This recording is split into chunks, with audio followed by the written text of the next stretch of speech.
Hello and welcome to the Dr. Lisa Show here on KUHS Denver, the stream. Thank you so much for showing up. Thank you so much for tuning in. If you know me, and of course you know me by now, you know that this is the high point of my entire week. The times I get to be on the radio, talking to you, interacting with you, and again I have an amazing guest, but I'll get to her in a second. I want to talk just for a second to remind you about my sponsor and what my show is about and a little about me. So the sponsor that I have, who's amazing, is veteranspride.org. They make these amazing shadow boxes that feature a veteran's, their medals, their background, their history, and it gives a veteran something to look at and to share. They're a little expensive, and some vets, as we know, don't have extra money. You can go to veteranspride.org and make a donation right there. Any amount counts. And you know, one of my goals on this show is that each of us is going to be a philanthropist this year. $5 a month makes you a philanthropist, trust me. Veteranspride.org. It's a great organization. Check them out. Okay, a bit about the show. As you know, my tagline is inspiring a renaissance of spirit, and that's what I hope this show does for you each week. In fact, every other week, and then my crystal ball hour, and don't forget about that show too. If you want more of me, which you can always get, you can find me at elisarobin.com. I do private sessions and private readings and in-depth soul work with people, also branding, also relationship stuff, which is what we're going to talk about today with an expert. You also can buy my book, Way of the Well, which you can find on Amazon.com and BarnesandNoble.com. So enough about me. I do want to remind you that this show is spiritually multilingual. So if you hear something like God and you think, I believe in the universal spirit, that's great, just translate. We're open in that way, multidimensional, multilingual, okay? And today, Mars has gone retrograde, so some of you might be feeling a little tension, and that's why I really wanted to do a show that was inspiring and encouraging and made you realize that you still can find love in this crazy time. And yes, love overlaps into career and into every other part of your life. And so what I decided to do today was bring on an expert. I'm going to let her introduce herself in just a minute. But as you know, I like to introduce people by how they have impacted me. So you realize that when I bring somebody on, it's because I have already had a taste of what they do and who they are. So my guest, Macy, is from her website's Big Happy Love. And what I want to tell you is that when I just look at her picture, and you can probably see her behind me if you're on the Facebook Live now, she radiates being exactly who she is. And for those of you who've been listening, you know that I came out as a psychic, as a channeler, as an astrologer here on international radio. And I talk about walking in my power without fear or apology. And all I had to do was take one look at Macy and realize that she is a woman who does that. And I find myself inspired by women who make big life changes, walk in their path, and don't apologize for it. So Macy, welcome to the show. Thank you so much for being here. Thank you so much. I'm so excited to be here. This is going to be fun. So what I'd love is if you would start us out with, because I didn't do a big bio introduction for you, but could you just start us out with the way you find that your journey, just start us with your journey of how you have learned to inspire this renaissance of spirit in others around love. Yeah, well, I was a child of the 70s, so growing up in the 70s, I was hearing, you can have it all. And and my parents were like, you can have it all, you can be successful, you can have a family. And you know, that was really my mission of success, was being able to do that. But there was also this level of, you don't actually need a man. Right. You can do these things on your own. Right. So part of me was left with this feeling of, well, maybe it's not cool to want to be someone who wants a husband or do that I needed to have bigger goals. And then, you know, at the same time, I was finding myself always, you know, dreaming of that person that I would have in my life, that I would share my life with and grow old with. Mm-hmm. But I ended up just kind of hustling along, climbing the corporate ladder, really keeping my focus on success as money and career, Right. and making that a priority. And I just got to this point one day in my 40s, waking up and realizing, here I am still single, and all my friends married, had kids, Mm-hmm. and it wasn't working for me anymore. I just decided, like, that was the moment I said, I don't want this. What I've always truly wanted, when I was honest with myself, was to have that person who I could love and be loved by. And that was kind of the switch for me, and that's when I made it my mission, Right. to figure this out. Wow. And I did. And you did. And that's what I share now. I mean, I met this amazing man who, when I met him after having hundreds of dates and, you know, a handful of failed relationships at this point, it was a moment of, wow, I really met someone who meets my caliber, who gets me, who adores me, where there's so much ease and flow. And it really was a result of all of these things that I had discovered that, you know, I couldn't find anywhere else. I couldn't find in a course or through one person. I had to kind of piece it together for me in a different way. And, you know, in my excitement of having my, what I call laser beam Larry is my husband, excitement in this relationship, I started sharing it with other women, and I couldn't help but share. It was just so exciting that they were also having these kinds of results. And, you know, that's when I also knew I had something really special to offer. Right. So it's fascinating. Just some pieces that I think everyone in the audience can resonate with is that we have messages we grow up with, right? I was also told I could do it all, and that also meant get married and have children. No one mentioned I shouldn't try to do it all at the same time. That that might be a little too much. But I think everyone in the audience can relate to that we have a history about what we were told and what we've been told relationships should look like and how those should work, and then who we should be in a relationship. I actually grew up in a family where I was told that I was a bit too much, that it'd be hard for me to find a man to love me because I was just a lot, right? Meaning I needed to tone it down if I was ever going to find love. So I think our audience can definitely relate to that. And then relate to, at some point, realizing that what I have isn't everything I wanted. I'm living an old script. And it sounds like that's what happened. You lived an old script. So how did you...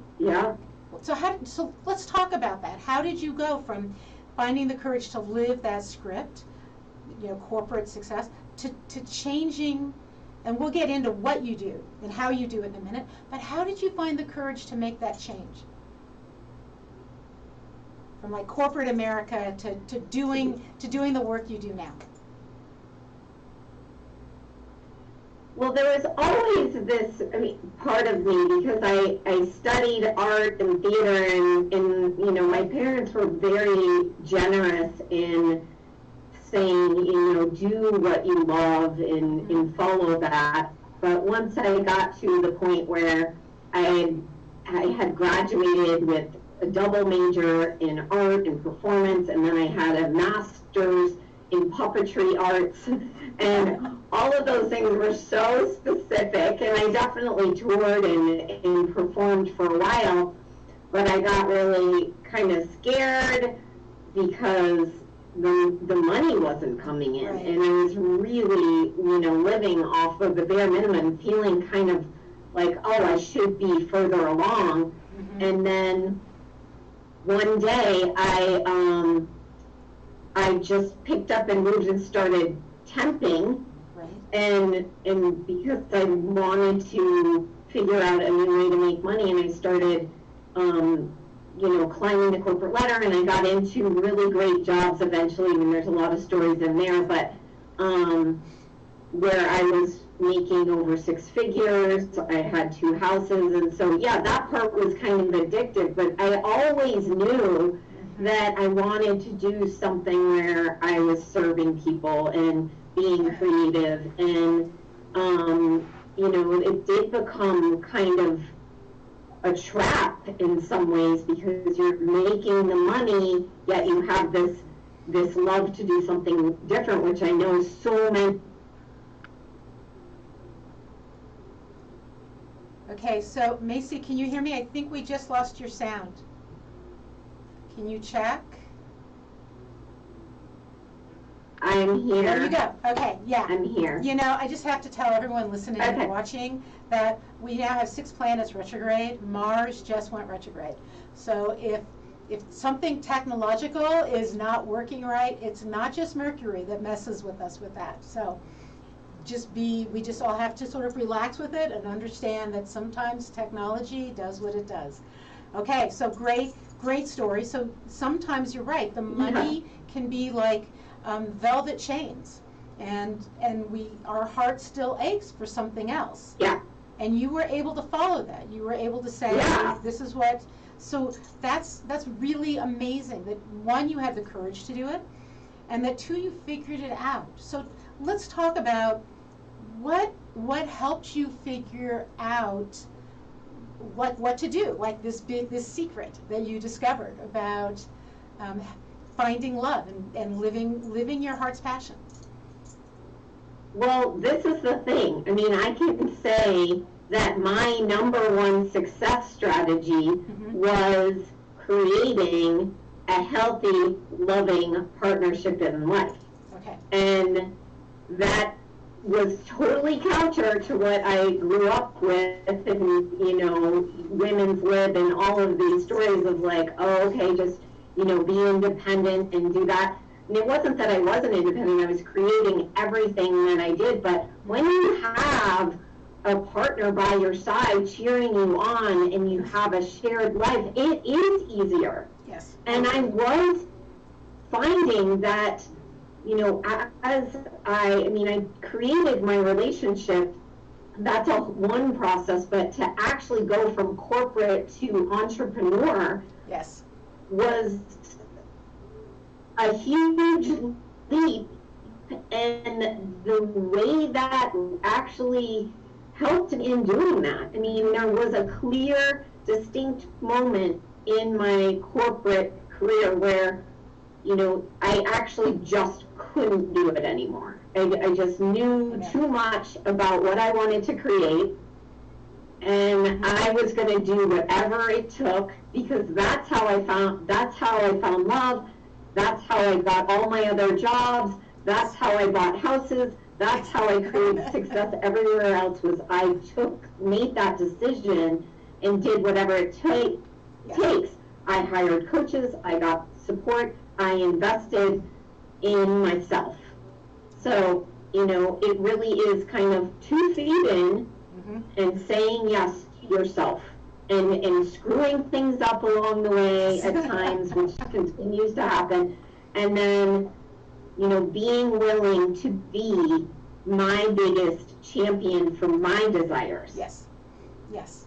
And in fact, when I was on your website, I saw that a great deal, that's sort of the overwhelming message of the website, that first love starts inside, and it's happiness starts inside, and it's about how we, my saying is walking in my power without fear or apology. That's my little snippet, but I found that.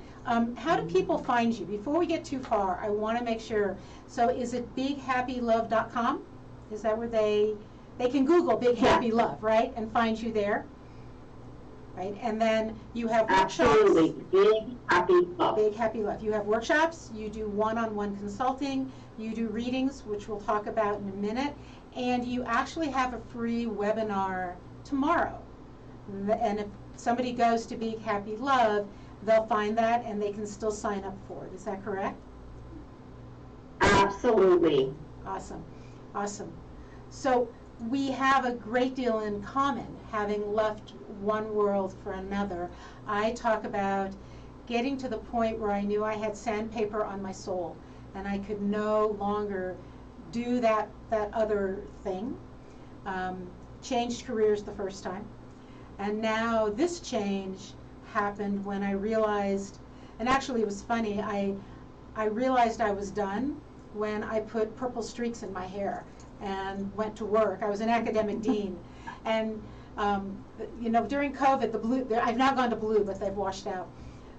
But I remember going to work and someone saying to me, you have streaks in your hair. I'm like, yeah. And they're like, well, you're an academic dean. And I thought, oh, that's the message. I just told myself that it's almost time to leave this. Because I think sometimes we look in the mirror and we realize we're changing how we look, and that could be the first message, that it's time to change. So, yeah. So let's go into some of what you discovered. So you hired these coaches, you did this inner work, and you came up with what is a very unique approach to love. So can you just talk about that for a moment, because it's fascinating. Yeah, well, this was my journey, and since I've studied and added so much to the way that I work with people. But when I realized I absolutely am ready to find phenomenal love with someone who totally gets me for me, and no more wasting time, no more settling, no more, winging it, that I hired a life coach, because I didn't really know about love coaches at that point. I don't even know how many there were at that point. But, and as I was looking around for like anything specifically for what I wanted, I just didn't see it. So that's why I got support. I, really got into the inner work where I wasn't really clear on what it was that I wanted. I realized that I had worn masks for so long to fit into the corporate world and to play the roles that I needed to play, which actually worked great for me, because I would just say, okay, well, if you need someone to do that, I'll be that, and I would just be what people needed. But I was also kind of using that in my dating world. I was thinking, oh, if I want a man, I'll just be that. And then I was losing myself in every relationship. Right. So the strategy that I ended up taking really ended up being a mind, body, spirit experience. And that's what I teach my clients. I mean, there's plenty of things out there that will tell you, these are the rules, this is what you have to do, you've got to go on so many dates, you have to do it this way, and that's completely not what I did or teach or my clients do, and they're creating amazing relationships. So it's fascinating because I don't know if I had told you when we talked before that I re-entered the dating world a little over a year ago, and definitely tried some online dating, and have taken a break from that. Though I met amazing people, we just didn't click. I also met some people who I would refer to as sort of stand-up comedy routines, that there was that. And one of the things I noticed is the fear that, and this is for men and women, of showing up as who they truly are, right? So somebody will post a picture of themselves from 20 years ago, and I know they don't look like that, and or they on a first date they reveal issues about themselves or elements of themselves that tell me they should have been on a different dating site. So is honesty of self one of your first pieces? Like, how do you get to help people do that, be honest? Well, I would say it's honesty with yourself about who you are and who the right person is for you, and that can be a process. I mean, when you are looking out into the online dating world and your lenses are, okay, how many people are lying to me, who's, and getting sucked into kind of the drama of people aren't telling their right age, or they're posting old pictures. I mean, there's a lot of good people out there absolutely, that are bad daters, and people aren't taking the time to learn how to do this. The online dating world, unfortunately, and I'm talking about this in my webinar, how to be the CEO of your love life and win at love without losing yourself along the way. That's what you mentioned, and it's on my website right on the front page, Big Happy Love. You can sign up there. But we're talking about how the online dating world is not here, like, they don't necessarily care if you find an amazing person. It's just software. Right, that's great. And that's great. Yeah, it has some features and algorithms that are in it, but the thing is, there's no barrier to entry. So everybody's on there. So if you can remember that it's just software, if you can remember that these people, really most, I know there's because there's no barrier to entry, there really are people out there who, want to scam people and whatever. Absolutely. But there's ways of detecting that pretty easily. But most people really just want connection. That's a human need, a core need. And when we can just have compassion for that and just follow the energy of the people that are lighting us up, then it's going to work a lot better. And I think of it like going into the grocery store, you're walking down the aisles, you're like, oh yeah, low sugar granola, that sounds really exciting to me today. And then you lean into that. You're not going past the Apple Jacks and getting all pissed off because it's not what you want, Right. So you're just neutrally navigating that scene. So this is lovely, because I think what you're talking about, because definitely that's been my experience, that so many people, I sometimes equate the dating sites to Amazon Prime with how some people treat them. And Amazon, we find what we want, but I love how you talk about following what excites us, following that light.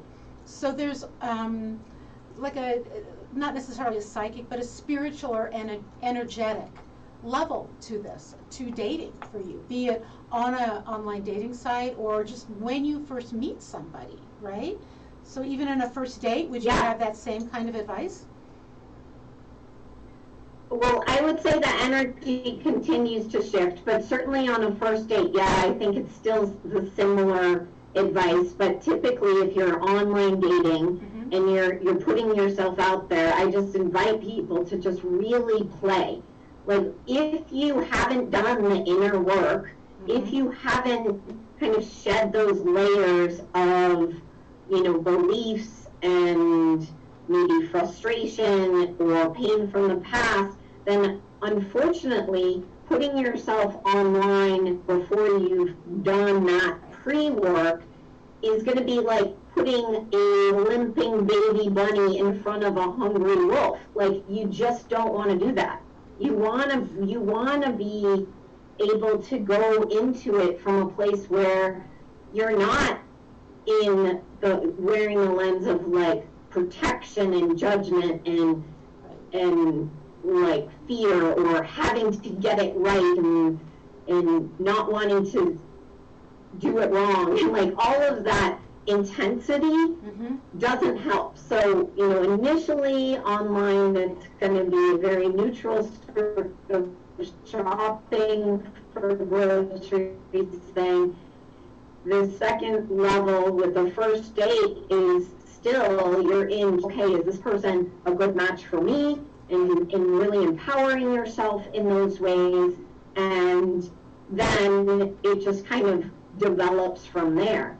But most people are putting so much pressure on themselves at the beginning and making online dating this evil monster before they even start. And if you talk to anybody, you're probably going to get a laundry list of stand-up comedy routines about the dates that they've gone on. And that, you know, becomes very impressionable if you don't own your space. So this is what I mean by being the CEO of your love life is about owning your vision and owning your what you engage with and owning your heart and being able to really create something different. And I know for me, I went from a 500 dates to, once I did this work, I met Larry, who's probably the third person I met, and the people I met before him were also really great people, just not mine. And I was engaged within 3 months. So things can change. Things can change. And I think that that's a powerful message for everybody listening, that so often we do, like you say, we get so stressed out, or we treat the process as something onerous or something painful, as opposed to it's a discovery process. And I do agree completely that it's the inner work first. In fact, I tell people that, so my husband passed away about 4 years ago, and I made a vow to not make any big decisions or even try to date for at least a year. My job changed a year after that, and I thought, okay, give myself another year. And I gave myself a good 3 years before I even tried, because I wanted to make sure, who am I now? I've gone through some major life changes. What is my life about? And then, of course, my life did lots of, aerobics and aerobatics and, you know, wild changes. And I love my life. I'm doing great. And now I know that waiting was the right thing to do. And that waiting until I found myself as this new person was the best way to go at this. And so I've in no way given up. I'm just, COVID has shifted a few things. And so I'm wondering if we can talk about just words of encouragement, even for people. Can we still find love in this time of social distancing? What are you finding with your clients as in this new time frame? Yeah, I'm so glad you asked that, because I know that for many people it can be a quick, okay, can't happen, I have to give it up, I have to like put it aside. Yet what I really want people to hear is that this is actually even more important now, because what we're noticing is, you know, the isolation and the loneliness is so detrimental to, obviously, our mental health. And so what I'm seeing with my clients is actually more people are recognizing, you know what, I really do want this. Like, having that little amount of lockdown, I mean, I'm talking about Colorado, where we're really locked down for about 6 weeks and not going anywhere, it wakes people up. And so what we noticed was this huge influx of people moving to these online dating platforms, but also just online platforms. So there are, college gatherings, alumni gatherings, there are special interest groups. There's a lot of different groups meeting online. So in one sense, there's ways of connecting easier than ever. And it's just about learning the skills to create relationships in that way. And I know a lot of people right now are probably thinking, but I'm so sick of being online. I don't want to be online. I don't want to be on another Zoom thing or whatever. And I totally hear you. And absolutely. I would just say, there's part of it is taking care of yourself in that way, but also taking care of your need to connect and have community. Right. So 2 things. One, people are waking up to actually recognizing that this is important. The other distractions are gone. You can't just go to the gym or go out dancing or, go to happy hour to numb yourself or distract yourself. The core human need of wanting connection and being loved and loving is louder than ever. Yes. So listen to that. Yes. That's important. And then the second piece is that, there's a consciousness, there's a different level, there's a slowness to getting to know people. So people aren't just swiping and hooking up. Yes. It's just more complicated. I mean, I guess people can, but it's not recommended by the health department. And so these things are creating an actual space for doing that work of getting to know someone before locking into the emotional attachment that happens when we hook up too fast or just jump in too fast.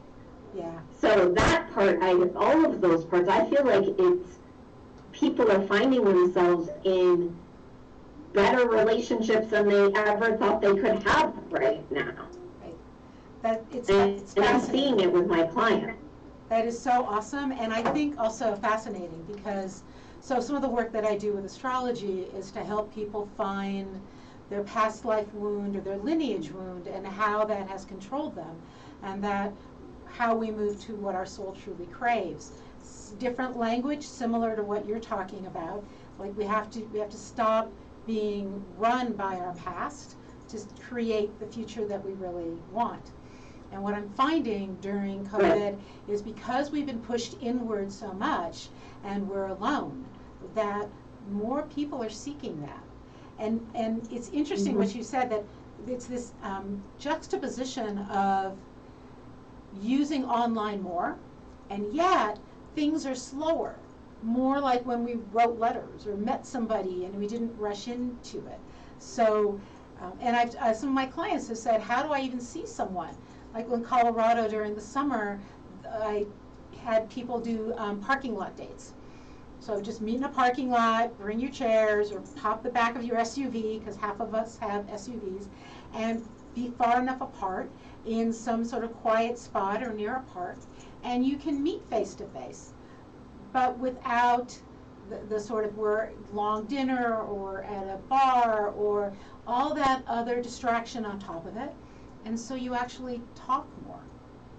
So I think that what you're pointing out is, yes, it's more online, but on some ways it's more intimate, is what we're doing. And that COVID, in some ways, the pandemic, has made us realize what we truly desire is, in part, this human connection.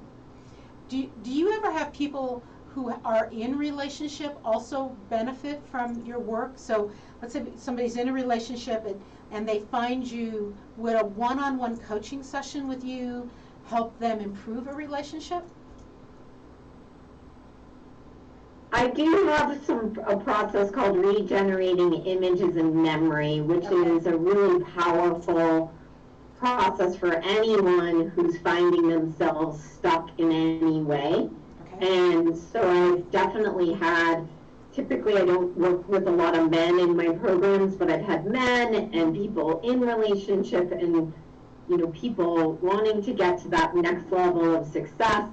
come and do one of those sections, because it gets to that point of creation of where the stuckness happened and really changes that so that you actually feel different and make different choices. So somebody could be in a relationship and do that. And I want to point out that often it's women who gravitate to what we're talking about more, but I think it's absolutely for men also. And it isn't just for certain kinds of relationship. I think the LGBTQIA community would also find benefit in this work. So it's not in any way specific, right? It's simply about honoring and respecting yourself first, finding that deep love of yourself, and then realizing from there you manifest relationships, right? And I think you also talk about about attracting things to you. I talk about the law of seduction, but I think I noticed that you also talk about sort of drawing things to you about instead of chasing them. Did I see that right on your website?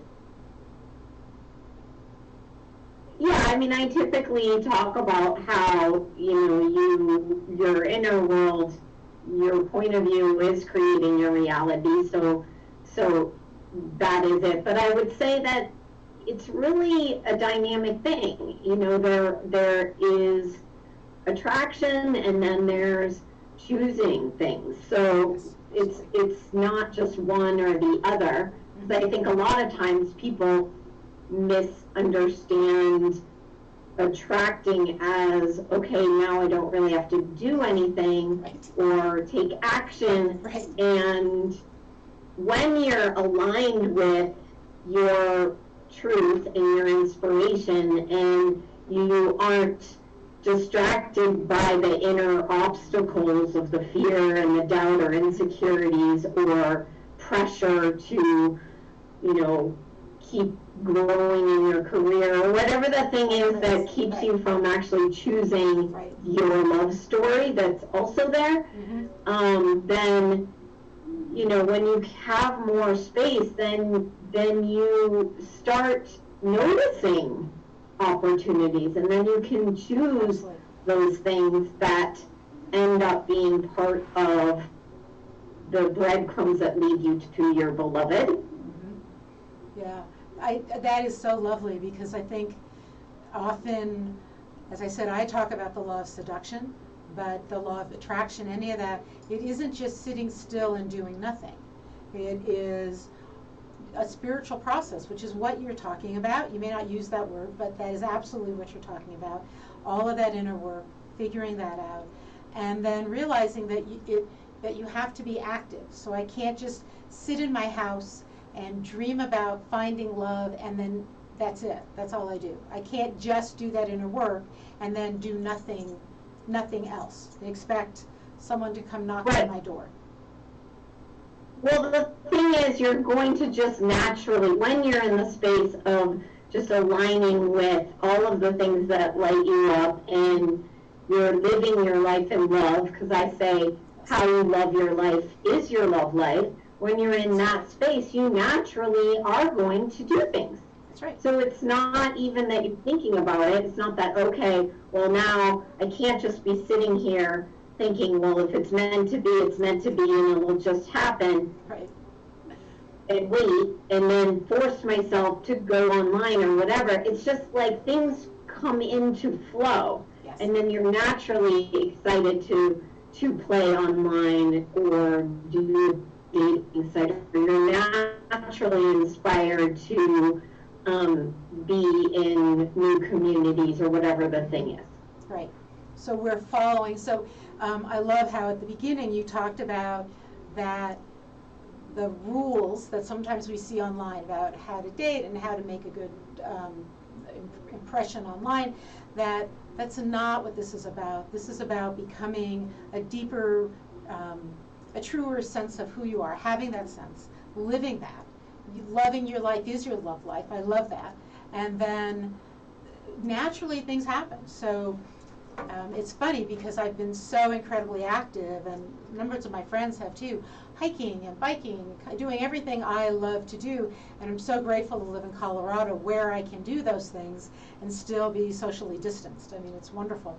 And I've met just a lot of friends, a lot of new people have come into my life, and I just count all of those as blessings and gifts. So let me pause 1 second. I should have done this a little before. If you are tuning into the end of the show, it is the Dr. Lisa Show on KUHS Denver, the stream. I have the marvelous Macy with me today, and you can find her if you just do a Google on Big Happy Love. She is a love coach. She has private sessions. She has a workshop. She actually has a free webinar tomorrow, Friday, and you can go to Big Happy Love, and it is at the top of her website, and sign up for that.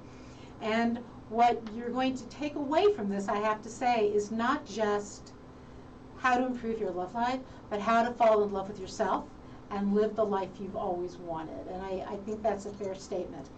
So, Macy, I have to ask you, just because all of this is wonderful, but one of the other unique things about you, as if you weren't unique enough, is this thing on your website about recipe readings, and you have to talk about that, because I've never heard anyone do that. Well, I would love to talk about it. Thank you. I go by Reverend Lunch Lady. I actually am a reverend, but I call myself Reverend Lunch Lady for these readings, and I'm showing, if you guys are watching the Facebook Live, or you can see us, I'm showing a recipe box that is one of the many decks that I've received as gifts and in magical ways. And I call this Dead Old Lady Secret Recipe Tarot. It's not really tarot, but and I've just been fascinated with old recipes for a really long time. And as I started reading them, I was getting these amazing messages, and I've always had intuitive abilities and worked as an animal communicator and a psychic, and this became this special gift from the divine for me to share amazing messages for people, and they can be really profound. And I never get the same recipe twice. Well, maybe a couple times I have, but I have thousands of them, so it's really rare. Right. And so I pull a card, and based on what the question is, I just listen to the message. So how did you start? And I have to say that it's so fascinating, because I do psychic work and you do, and I didn't realize you were an animal communicator. I was going to tell you that I keep picking up animals around you. That not people spirits, but animal spirits all around you. And I had to put my dog to sleep in March, and since then, an old dog protector that had been in my life when I was younger has shown back up. And as soon as we connected, that dog showed back up next to me. So interesting, we have that in common. But how did you discover this? I've never heard anyone do this. How did, like, one day you just pulled out a recipe and something happened? I just had picked up one of these old recipe books, and I felt so connected to it, and it was somebody's collection of recipes. That one was actually in a small metal book where she had written all her recipes down, and I felt like I just got this deep, like, download of her, experience, and how that connected to the family, and how it just brought people together, and all of the drama, and there was so much that was connected to this book that I started just randomly opening it and receiving messages, and then it just made sense. And then I saw, recipe cards are kind of like actually pulling a card if you use tarot, or some people just have angel decks and all sorts of decks, and it just became my special deck. And then, I like humor, I found it amusing, I like metaphors, and just, playing with the Reverend Lunch Lady, and begin giving begin in from non-conventional texts and teachers. And so all of these old ladies that contribute to these decks become the non-conventional teachers, I guess, I don't know, texts and teachers and gospel and wisdom and all of it coming together in a way that I, get to share with the world. So I'm just checking the Facebook site to see if anyone has posted any kind of question or comment.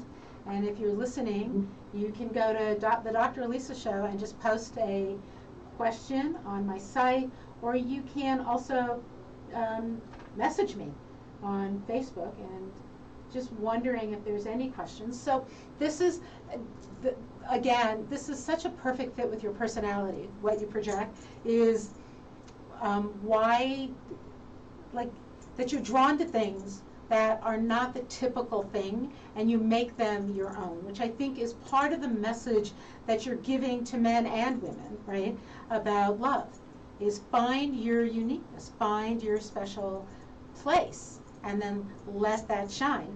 I think I did mention to you that while I did start with tarot as a kid, I now use crystal balls, and that's my preference. Astrology and crystal balls, a combination of that, and partly because they're not common, because other people don't. But I just was attracted to them. So what kind of, how do you find, so you're doing these readings, and there are these lovely, maybe women coming, maybe men, but probably women coming forward as guides. Do you do this for some of your clients when they're stuck in their love life? Because I'd love to have people also connect to you for readings. And why would I come to you about a love life problem, or is it really any issue in my life that I might ask you about?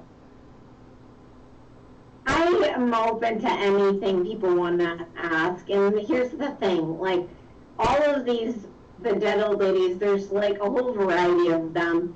They have different voices, not that I'm giving a different voice when I'm sharing, but they have different ways of communicating. Some are kind of gentle and loving, a nice hot cup of hot chocolate from grandma, and sometimes they're just kind of rip the Band-Aid off. I never know, but people, I find it to make fun community. I'll do lives and on Facebook and just have people share their questions, and we do brief readings. And I offer my clients these too, and I do them as part of my coaching. It's helpful, it's a different way of getting inspiration, and as long as I just tell people that, there's a couple things that I don't typically do. I don't predict the date of when you're going to get married or anything like that, although sometimes dates come up. So I guess I can't really say, but it's not meant to be super serious. This is about, typically people ask me what are their blocks to love, and we get a lot of love and dating things. I did a whole 30-day course where every day I pulled a recipe, and every day it was a teaching for relationships, and that was called Gideon Love, and people can actually get that course if they want, and it's really amazing. It's just super fun what came through, but every day was a different recipe. I love that. I love the fact that you're doing it in a different way, and a lot of people, some sort of 30-day message is, that's quite a gift anyway. But to get it in this way from these elders that we wouldn't necessarily think of as wise women, and yet they had their own wisdom, and you're reading through them. So I think that's just absolutely incredible. That's like they know the universal love laws for sure. That's the thing that I had an experience of, I was a volunteer in a senior center for a while, and I really felt like that was a huge contribution to my love story, because I was addressing something that was my biggest fear about being single. And one of my biggest fears was, okay, wait, I don't have children, I'm not even married, I was single. I was thinking, I'm going to be that old lady in the home where no one comes to visit me. And that was just a heartbreaking story I was telling myself. And then I realized, like, okay, well, what could I do right now to change that? And the inspiration I got was to go hang out with single old ladies in homes. So I went there and hung out with the women that didn't have people visiting them, and I played Scrabble every weekend, and I made amazing friends. And I tell you that the energy of being with these wise women, these elders, which we don't tend to value in our culture like other cultures do, was one of the most transformative experiences of my life. I met one of my best friends there. Her name was Harriet, and I think she actually brought the magic that brought my person in. You know, I would say that was one of the biggest influences, and she was so supportive through me being single all the way until she actually met Larry and totally fell in love with him. And so this is really an honoring of these women, that they do know a lot. Right. Yeah. Just as another thing we have in common, one of my closest friends is an 80-something-ish, I won't reveal her name, her age, author, who's a very famous author, happens to live in Colorado, and I study Hebrew with her, but she also mentors me in writing, we don't talk about writing, but writing is part of life. And so we talk about that, and it's amazing. So we just have a few minutes left. I would love to know, and thank you so much for your time, I would love to know what still inspires you, because this show, again, is about inspiring a renaissance of spirit. What still inspires you to do this work?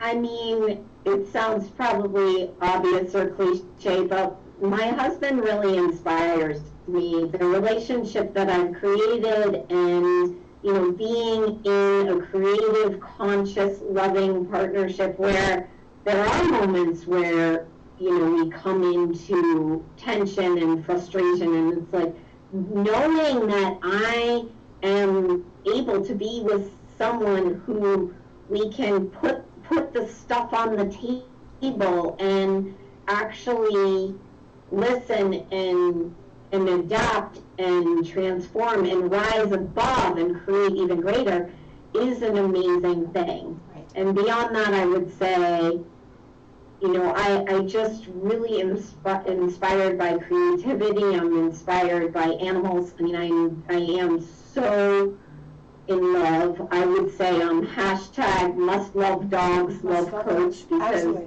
Must love dogs. Most of my clients are animal lovers, and I know how healing that is. Right. And in fact, while I'm also, you know, sort of in the dating world, I'm also in the inviting another dog into my life world. And so I'm actually using the same kind of energy of here's what my life is about, and I want to share it, and I want a dog who wants to share that with me. And so I'm actually using a great deal of what we talked about to open that door for that dog. And it's so funny, I've had several psychics tell me that my old dogs are sending me a dog because the man I'm supposed to meet isn't ready yet. And so my dogs don't want me to be alone. And so it's a funny, repetitive message that I get. And so I'm sure, and every time I'm out hiking, other people's dogs come up to me, and people will say that they don't do that. I'm like, they're just asking me where my dog is, or they're telling me, don't worry, the dog's coming. And so I'm getting reassurance from other dogs, because it's so amazing. So I want to do this. I want to do this again. We're almost out of time. In fact, we're going to run over a couple minutes here. People can find you if they Google Big Happy Love. You have workshops, you have a webinar tomorrow, you do recipe readings, you do private coaching and consulting. And so I want everyone who's been listening to make sure, just go check out her website, because there's all these amazing videos on there that are little tidbits, and they're fun and they're inspiring, so I encourage you to do that. I also want you to remember that this is the Dr. Lisa Show, and that I also have private readings, and I have packages, and I also have a workshop on thriving as an empath during this time. You can find everything on my website, elisarobin.com, and you can find ways to, you can email me from there so that I can give you a session, which is usually a soul session, usually an hour and a half to 2 is my first one. And we talk about many of the things that Macy and I just talked about. What are your lineage wounds? What are the beliefs that you came in with that are keeping you from living what your soul, the life that your soul truly craves? So I want to thank you for tuning in today. Macy, thank you for being my guest.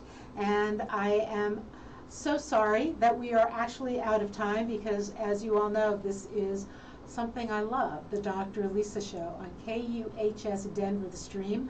I wish you all well, and I will be back in 2 weeks, one with the Crystal Ball Hour. You got to tune in for that, live readings with my crystal ball. It's always the third Monday of every month at 2:30. And then that same week, we'll be back with another amazing guest. We are going down the psychic trail on my next one, and you've got to tune in. So thank you for joining me, and stay well, stay healthy, and I will see you soon.